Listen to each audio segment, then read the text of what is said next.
Հիմա Տեր Հիսուսը չի ասում, որ երբ որ դու փորձության մեջ ես ընդհանրապես մի աղոթի։ Գիտեք ինչ, եթե իրոք ուզում ենք հաղթող լինել, եթե իրոք ուզում ենք հաղթական կյանք ունենալ, մենք աղոթքի մարդ պետք է դառնանք։ Ամենակարևորը դա է։ Կգա ժամանակ գիրքը կվերցնեն մեր ձեռքերից։ Կգա ժամանակ պաշտամունքները չի լինելու, կգա ժամանակ ոչ մի հորդոր չի լինելու, բայց աղոթքը քեզանից չեն կարա կտրեն։ Փառք Հիսուս Քրիստոսին։ Մի ազնվորություն վկայում էր, որ ասում է ամեն ինչից ինձ կտրեցին։ Եղել է այն թեժ ժամանակները, երբ որ կարդացի իր կյանքի օրագիրը, ասում եմ Տեր Աստված, ողորմա մեզի։ Գիտեք ինչ էին արել։ Ամեն ինչից իրան զրկել են, որպեսզի կտրեին Աստծուց, չեն կարողացել։ Չեն թողել ոչ մի հաղորդակցություն, ոչ հոգևորների, ոչ ընտանիքի եւ այլն։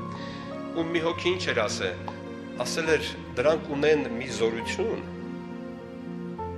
որի անունը աղոթք է։ Միջև այդ աղոթքից իրան չկտրենք, մենք իրան չեն կարող կտրենք։ Ու այդ գեներալը գիտեք ինչ էր ասել, բայց աղոթքը ներսում է, ոնց կարանք այդ մարդուն, ասել է լեզուն կտրեք։ Ու այդ եղբոր լեզուն կտրել էին, գիտեք։ Լեզուն կտրել էին, բայց հետաքրքիրը նա է, որ ավելի էր զորացել։